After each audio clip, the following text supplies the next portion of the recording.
അല്ല, എപ്പോഴും ടെറസിൻ്റെ മേളിൽ കയറി വന്നാലും ഞാൻ കുറച്ച് മുളക് പറിക്കാതെ പോകാറേ ഇല്ല. അത് നിൽക്കുന്ന കാണുമ്പം വീട്ടിനകത്ത് ഇരിപ്പുണ്ടെങ്കിലും നിൽക്കുന്ന കാണുമ്പം പറിക്കണമെന്ന് തോന്നും. അല്ലെങ്കിൽ പിന്നെ പെട്ടെന്ന് പഴുത്ത് പോവേ. എന്താ നല്ല ജൈവ വളങ്ങളൊക്കെ ഇട്ട് എടുക്കുന്ന മുളകാണ്. ഇനി നിൽക്കുക പറിക്കാനായിട്ട്. ആ മുളക് അത് കുറച്ച് വയസ്സായി മുളക് ചെടി. കുറേ മുളക് കിട്ടി. എന്തായാലും സന്തോഷം ഇങ്ങനെയൊക്കെ കിട്ടുമ്പോൾ. ഇത് വെറുതെ ഒന്ന് നോക്കാൻ വന്നതാണ്. വരുമ്പോൾ നമുക്ക് എന്തെങ്കിലുമൊക്കെ ഇങ്ങനെ ഉണ്ടാവും എടുക്കാനായിട്ട്.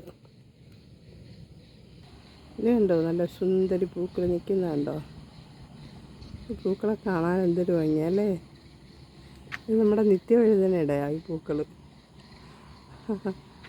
കണ്ടോ, നമ്മുടെ എന്തോ ചെടിയിലുള്ള പൂ പോലെ നല്ല ഭംഗിയുള്ള പൂക്കളാണ് കാണാൻ.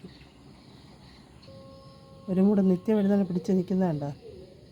താഴെ ഈ സിമൻറ്റ് മണ്ണിൽ മണ്ണൊന്നും ഇല്ല അവിടെ, വേര് മാത്രം എങ്ങനെയോ അവിടെ പിടിച്ച് നിൽക്കുക.